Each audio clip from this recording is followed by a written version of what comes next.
किसी ने राम से पूछा कि तुम राम क्यों बने, तुम भगवान क्यों हो गए? तो उत्तर मिला, जो भी धर्म के लिए तत्पर होता है वो राम बन जाता है, जो अधर्म के लिए तत्पर होता है वो रावण बन जाता है। याद रखना, जिसने धर्म की रक्षा का बीड़ा उठा लिया वो राम का रूप है।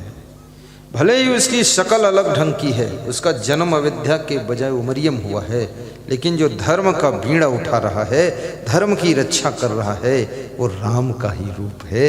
और ऐसे राम रूप व्यक्ति को प्रणाम किया जाता है। धर्मे तत्परता।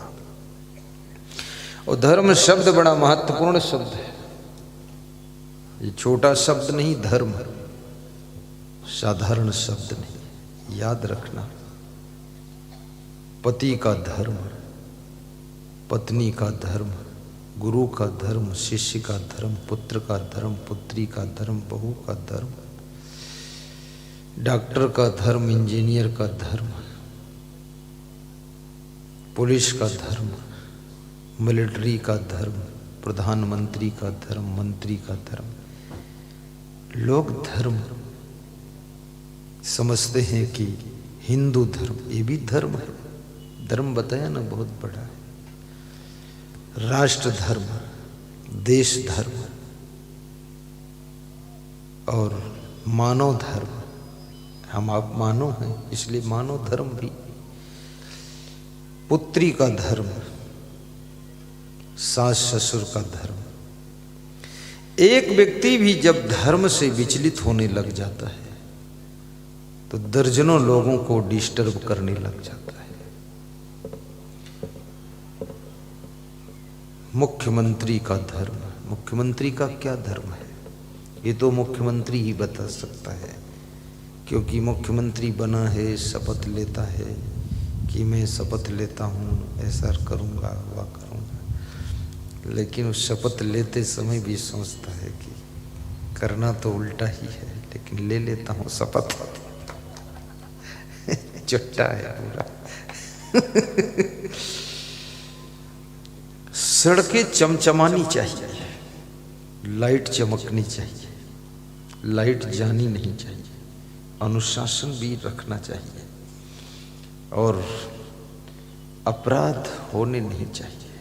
अपराध के पहले ही पुलिस पहुंचाओ।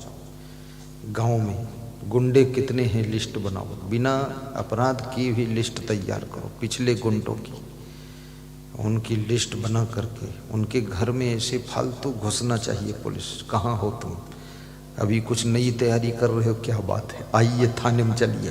थाने में 1 घंटे बिठा दो, उतने में आधी गुंडई खत्म हो जाती। ये थाना कोई मामूली है, ये थाना बहुत, ये तो यमराज का दरबार है। वहां पहुंचते ही होश ठिकाने आ जाते, कर्मों का दंड वहीं मिलता है, शुरुआत होती है। इसलिए पहले से ही तैयारी। बिल्कुल, मुझे एक सरकार का फैसला बहुत अच्छा लगा कि 370 धारा हटाया तो पहले से मिलिट्री लगा दिया, न कोई गुंडागर्दी न लफंगेबाजी, सबके द्वार पर 4 जवान खड़े हैं, बस बोलो तो गोली खा जाओ। सब शांत रहा। कश्मीर और जम्मू पम्बू और जितने वहाँ नेता थे उनको सबको बंद कर दिया, नज़र बंद रहा, सब मोबाइल बंद, नेता बंद, बाजार बंद, सारी गुंडई निकल गई। अब खाने को कुछ नहीं घर में तो लेटरिन कहाँ जाए, सब गुंडई निकाल दो, 9 दिन व्रत रहो। ऐसा टाइट प्रशासन होना चाहिए, बिल्कुल। और ये भी याद रखो, ये पुलिस का धर्म है, मुख्यमंत्री का धर्म है, साधु का धर्म भी बहुत बड़ा धर्म है। साधु का मतलब इतना नहीं घर घर भंडारा खाता घूमे, लिए कमंडल घूम रहा है, ढूंढ रहा खीर पूड़ी हलवा कहाँ मिले। इस साधु का धर्म है समाज को संस्कार देना। बिना संस्कार प्रदान किए हुए रोटी खाने का उसका हक नहीं। साधु का गृहस्थ की दलिया में बड़े बड़े दांत, करो भजन नहीं फट जाएगी आंत, फट जाएगी आंत। बाबा जी फ्री भोजन मत करना, ज्ञान दीजिए उनको, क्योंकि माँ बाप की बात नवयुवक लड़के नहीं सुनते हैं। पत्नी पति की बात नहीं सुनती, पत्नी की बात पति नहीं सुनता, बेटों की बात बाप नहीं सुनता, लेकिन गुरु की बात सब सुनते हैं। इसलिए गुरु जी को सबको समझाना चाहिए, क्योंकि गुरु जी पर सबका विश्वास भरोसा है। गुरु जी सबको सत्संग सुनाकर सबको अच्छे अच्छे संस्कार दें, सबका सुधार हो, सबका जीवन स्वर्ग बने। ये गुरु जी की ड्यूटी है, उनका धर्म है।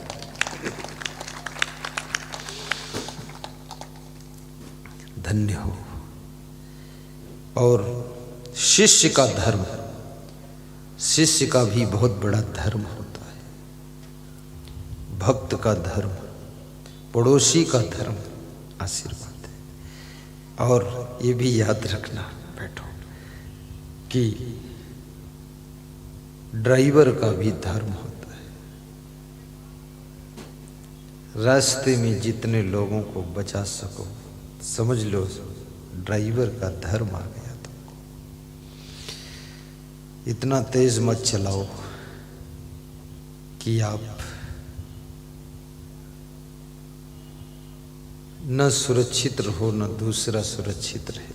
गाड़ी थोड़ा शांति से, और रोड खाली है, 4 लेन है, तो ऐसे भी मत चलाओ जैसे बैलगाड़ी चल रही है, पर थोड़ा तेज भी ले जाओ।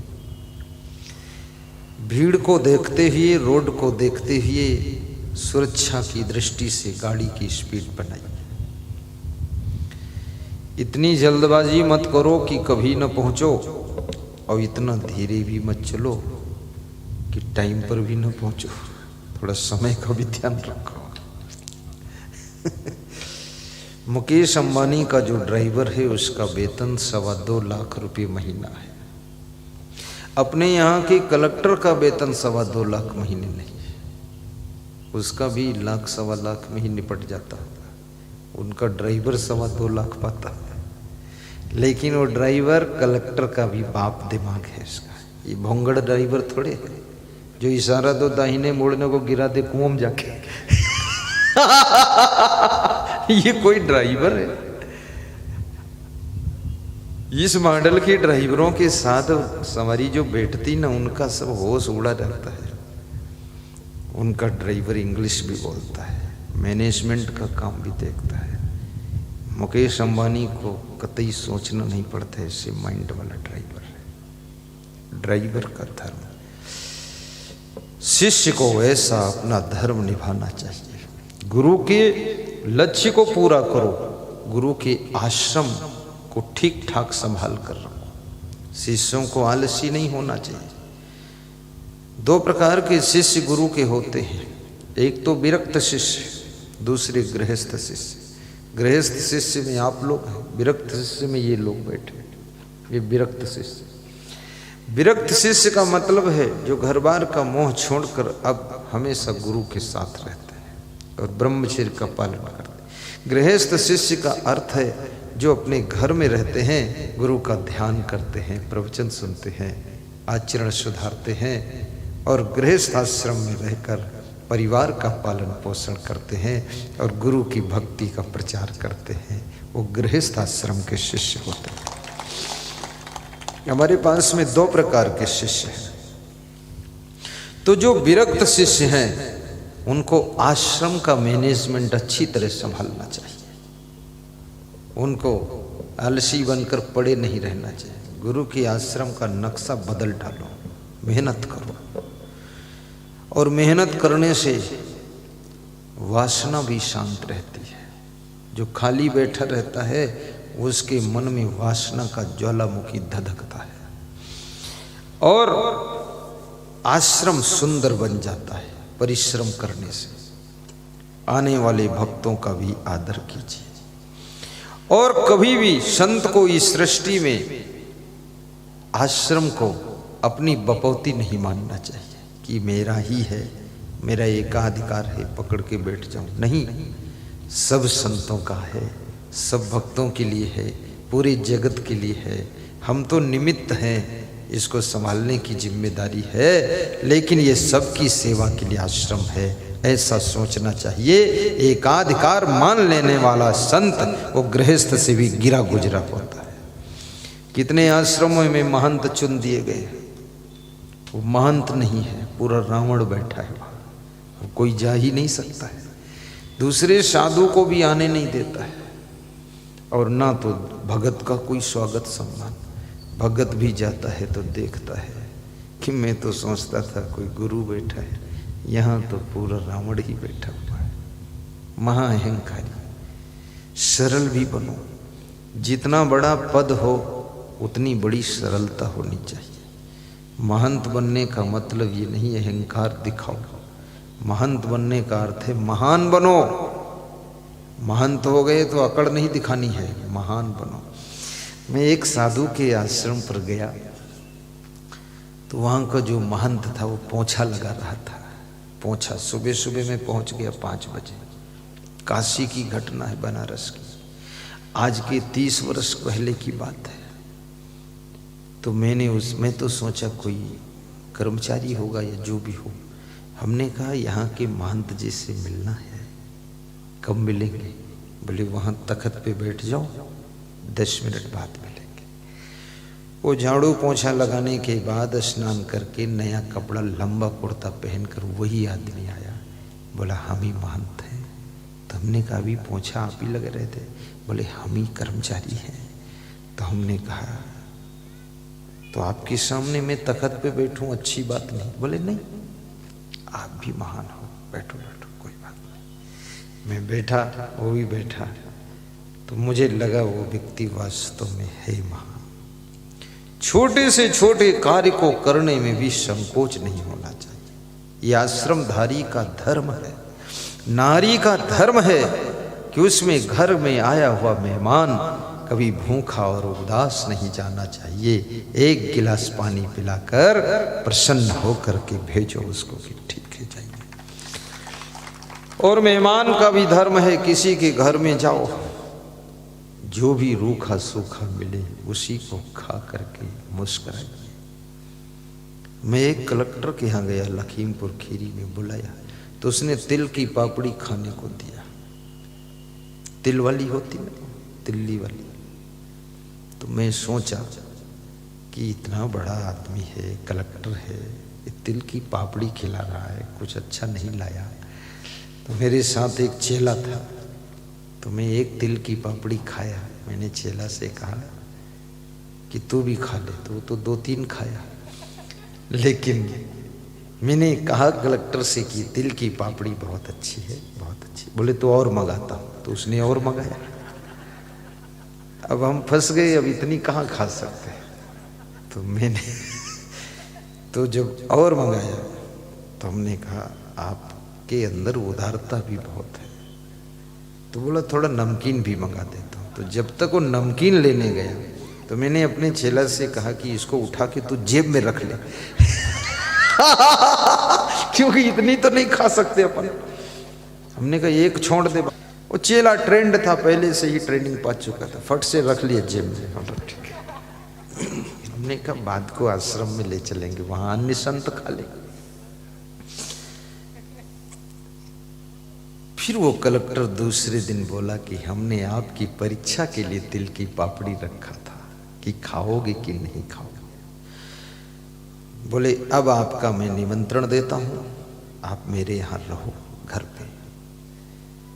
तो मैं उनके यहाँ 4 दिन रहा, लेकिन संकोच में रहा, क्योंकि किसी अफसर के यहाँ, किसी बड़े आदमी के यहाँ, किसी सम्मानीय व्यक्ति के यहाँ, किसी मिनिस्टर के यहाँ कभी भी रहो थोड़ा संकोच में रहना चाहिए। क्योंकि संकोच छूट जाएगा तो तुम उदंड व्यवहार करोगे, उदंड व्यवहार से उसको दुख लग जाएगा। किसी के यहाँ मेहमान बनो तो उसको सताओ मत, दुख मत दो, संकोच से रहा। 4 दिन बाद जब मैं विदा हुआ तो उन्होंने वस्त्रदान दिया मुझे। 15.25 मीटर लंबा कपड़ा, 1.25 मीटर चौड़ा, बढ़िया वाइट फर्स्ट क्लास। बोले आपके लिए है और संतों के लिए भी है। फिर उन्होंने कहा आप जीवन भर के लिए निमंत्रण है, जब मेरा ट्रांसफ़र होगा दूसरे ज़िले में आपका आना है। तो करीब उत्तर प्रदेश के 20 जिलों में वह ट्रांसफ़र होकर गई। तो 20 जिलों में मैं गया, वर्षा ऋतु में जाता था। कहीं 18 दिन रहता था, कहीं 12 दिन, कहीं 15 दिन, कहीं 22 दिन उनके साथ पूरे जिले में सत्संग कराते। लखीमपुर में 34 प्रवचन करवाया, 34 प्रवचन। साक्षरता के नाम पर मंडप लगवा कर प्रवचन करवाते थे। बोले साक्षर वाक्षर तो नहीं होंगे, पर इनको संस्कार दे दीजिए, सबको ज्ञान दीजिए। और जिसके यहाँ मेहमान बनो उसकी बार बार इच्छा हो कि तुम आओ, तुम आओ, ऐसा वहाँ रहन सहन करो, उदंड व्यवहार न करो, चरित्रवान बनकर भी रहो, उसके यहाँ कोई गलती भी मत करो। और ये भी याद रखो, बहुत खाने पर भी टूट मत पड़ो, थोड़ा कम ही खाओ, क्योंकि मेहमान बनने गए वहाँ तबीयत खराब करके बैठोगे तो बेइज्जती नहीं हो। कम खाइए और साथ में थोड़ी प्रशंसा भी कीजिए, ये मेहमान का धर्म है, थोड़ा प्रशंसा भी करो। और सफाई भी रखिए, गंदगी मत फैलाइए, क्योंकि चंद्रशेखर प्रधानमंत्री जिस समय थे, उनके बलिया जिले के, उनके जन्मभूमि गांव के 6 लोग उनसे मिलने के लिए गए। तो उनकी जन्मभूमि से गए तो उन्होंने विशेष वीवीआईपी कमरे में उनको रखा, वो स्प्रिंग वाले गद्दों पर सुलाया। लेकिन उन्होंने किया क्या, वो स्प्रिंग के गद्दों पर रात में कूद कूद कर देखा उन्होंने, तो स्प्रिंग टूट गई, गद्दे खराब हो गए, और गद्दों के नीचे पान तमाकू खा खा कर कचड़ा रख दिया, और 2-3 दिन बाद विदा हो गए। तो उन वीवीआईपी का सेक्शन जो देखता था कर्मचारी, जब देखा उसने कि गद्दों के स्प्रिंग टूटे हैं, तहस नहस हो गए, गद्दों के नीचे सब पान मसाला थूका रखा है, दीवालों पर भी थूका है, तो उससे रहा न गया, उसने सीधे चंद्रशेखर से ही शिकायत कर दी कि आपके जन्मभूमि गांव से 6 लोग आए थे, ये दशा किया है, स्प्रिंग के गद्दों पर कूद कूद कर तोड़ डाला है और थूका भी है। चंद्रशेखर को भी दुख लगा कि अरे मैं प्रधानमंत्री हूँ, मेरी जन्मभूमि के नाते मैंने उनको वीवीआईपी कमरों में रखा, लेकिन ये बैल, ये अपना बैलपना नहीं छोड़े। उनको पता नहीं था कि बैल आ रहे मेरे गांव से कि भैंस आ रहे। कितने लोग मनुष्य के रूप में भैंसा है पूरा। तुम जिस कमरे में रख दोगे फर्नीचर खराब कर देगा, कुर्सी तोड़ देगा, थूक देगा, अरे उसी में लघुशंका भी कर देगा। बहुत पागल लोग हैं। वे लोग 1 साल बाद फिर गए मेहमान बनने, क्योंकि स्वागत अच्छा हुआ था, फिर गए तो उनको वहाँ रखा ही नहीं, दूर टीन शेड के कमरे में 3rd क्लास में रख दिया। तो आपस में बात कर रहे थे, पहले जैसा सम्मान नहीं हुआ। तो फिर आपस में कह रहे थे भाई स्प्रिंग के गद्दे तोड़ा था तो तखत मिला है, चटाई मिली है, चाहे जितना कूदो फांदो क्या फर्क। हाँ। जिस ग्रेड की सुविधा, अभी जैसे मैं यहाँ देखता हूँ कितना साफ बिछौना बिछा हुआ है, अब इसी में कोई पुड़िया का वो डाल दे, क्या बोलते उसको, अरे झिल्ली में पुड़िया होती, पौच, खाली पौच डाल दे, और चना ले आए खरीद कर यहाँ खाए और कचड़ा डाल दे, तो मेरे को भी थोड़ा दुख लगता है कि बड़े दुष्ट लोग हैं। प्रवचन तो सुनता है पर ये बैल सब नरक बना कर चले गए। कितनी साफ सुथरी जगह मिल जाए उसको सफाई ही रखना चाहिए, और गंदी जगह में रहने को कभी मिल जाए उसको भी क्लीन करना चाहिए, साफ करना चाहिए। आप गृहस्थ हो या साधु हो या नेता हो या कोई भी हो, लेकिन सफाई करना तो हमारा परम धर्म है, क्योंकि जहाँ सफाई है वहीं स्वर्ग है, जहाँ गंदगी है वहीं नरक है। अभी हमारा निवास आपके यहाँ है, गोपी जी के यहाँ, खड़े हो गोपी जी, इनके यहाँ निवास है। कल से सफाई चल रही है, सब साधु भी जुटा हुआ है। आज मैं देखा 4 संतों की ड्यूटी थी सफाई, वो ड्यूटी पहले से लगी हुई है, रगड़ रगड़ के इन्होंने एक हाल खोला है, उसमें 200 आदमी सो सकते हैं।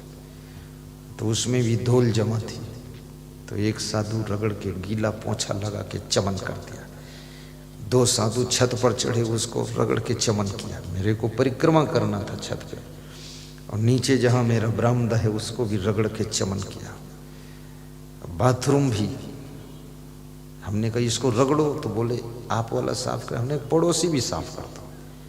हाँ, दोनों फ्रेश। जिसको घर साफ करवाना हो 3 दिन के लिए मेरा निवास कर दीजिए, तुम निकल कर बाहर हो जाइए, सब चमन हो जाएगा। सफाई करने वाले आए।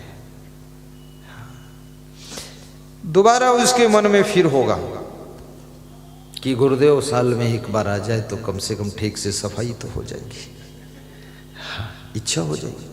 और हम वहाँ उसकी दीवारें गंदी कर दें, फोड़ दें, तोड़ दें, हमारे साधु लोग उसमें गल्लम जल्लम कर दे, तो फिर मन खिन्न हो जाता है कि अरे ये तो सब भेड़ बकरियां आई थी फालतू यहाँ।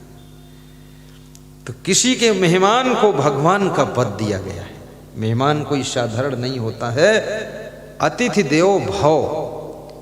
श्वेतेश्वर उपनिषद का ऋषि कहता है, देवताओं की जब लिस्ट बन रही थी तो उसने बताया कि अतिथि भी एक देवता होता है। इसलिए याद रखना, तुम्हें देवता का स्थान दिया गया है अतिथि को। इसलिए देवता जैसा आपका व्यवहार, देवता जैसा चरित्र, देवता जैसा स्वभाव, देवता जैसी सफाई शुद्धता मेहमान को रखना चाहिए, क्योंकि अतिथि देवो भव का स्थान प्राप्त हुआ। मातृ देवो भव। उपनिषद कहता है मां भी देवी का रूप है। इसलिए किसी माता बहन को बीड़ी नहीं पीना चाहिए, न तम्बाकू खाना चाहिए। इसमें तो खैर कोई नहीं पीती खाती है, लेकिन देहात में गांवों की महिलाएं खेत की मेड़ पर बैठकर बीड़ी खूब पीती है। मैंने पीते हुए देखा है। जब मुझे उन्होंने देखा तो बीड़ी बुझा के डाल दिया, तुम जान ना पाओ। हमने कहा सो तुम जानो अंतर्यामी। सब जानते बीड़ी नहीं पीना। देवी कहीं बीड़ी पीती है, देवी कहीं तंबाकू खाती है। या देवी सर्वभूते शक्ति रूपेण संस्था नमस्तस्यै नमस्तस्यै नमस्तस्यै नमो नमः। ये देवी शक्ति रूप है, मातृ रूप है, भक्ति रूप है। ऐसी देवी को नमस्कार नमस्कार नमस्कार। चाहे दुर्गा देवी को देख लीजिए, काली देवी, एक बीड़ी उड़ी नहीं पीना है। तुम देवी स्वरूपा हो। और नारी को गाली भी नहीं बकना चाहिए। ग्रामीण क्षेत्र में स्त्रियां गाली ऐसी बकती हैं, ना हिंदी बोलना आता है ना इंग्लिश आता है, लेकिन गालियां ऐसा बोलती है, थर थर थर थर। मत बोलना गाली। देवी तुम्हारे मुख से भजन गाया करो। गुरु जी पुकारा करेंगे, तुम्हारी शरण में गुजारा करेंगे। ये भजन गाया करो। सुबह शाम नाश्ता बनाया करेंगे। गुरु जी पुकारा करेंगे। समय में हर कार्य पूरा करेंगे और फिर बैठकर मुस्कराया करेंगे। गुरु जी पुकारा करेंगे। इसे भजन गाना चाहिए, गाली नहीं। गाली बकने से कौन सुधरने वाला है? अपनी वाणी का ग्राफ गिरता है, वाणी का तेज खत्म होता है। इसलिए गालियों से कोई मतलब नहीं है। कितने लोगों ने अपनी आदत बिगाड़ दी है, आदत हो गई। अब गाली वे कुर्सी मेज को भी गाली देते हैं, लोटा बाल्टी को गाली, बाथरूम को गाली, टोटी को गाली, पानी को गाली, दूध को भी गाली। दूध थोड़ा कम खौला है तो बोलते हैं साला खौला नहीं। साला के तुम खौला, तुम्हारी पत्नी खौलाएगी कि साला खौलाएगी? फालतू बात करते हो। टीवी को गाली, बीबी को गाली। ये गालियाँ देने से हमारी क्वालिटी डाउन होती है। और आदत यदि बिगड़ गई तो न चाहते हुए भी गालियां मुंह से निकलेंगी आपके। इसलिए मत तो। और ये भी याद रखना, पितृदेवो भव। पिता को भी देवता का स्थान दिया गया है कि पिता देवता के समान है। पिता को शराब नहीं पीना चाहिए, सिगरेट नहीं पीना चाहिए, ऐसा वैसा खान पान बंद कीजिए। तुम पिताजी हो और पिता को देवता का स्थान मिला है। आचार्य देवो भव। आचार्य यानी जो सदगुरु है, गुरु है, जो आचरण की शिक्षा देता है, अर्थात वो हमारी ग्रेड आचार्य देव को, इनको भी देव का स्थान दिया गया है। ऐसे मेरे नाम में तो गुरुदेव देव लगता कि नहीं? देवता के गुण हम में होना चाहिए। गुरुदेव, सदगुरुदेव सब देव लगता है। तो देवता अभयम सत्यम संशुद्धि ज्ञान योग व्यवस्थिति दानम दमस्य यज्ञ स्वाध्याय तप आर्जवम अहिंसा सत्यम अक्रोधा त्यागा शांति अपैष्णम दया भूतेषु अलोलुप्तम मार्दवम ही हो चापला।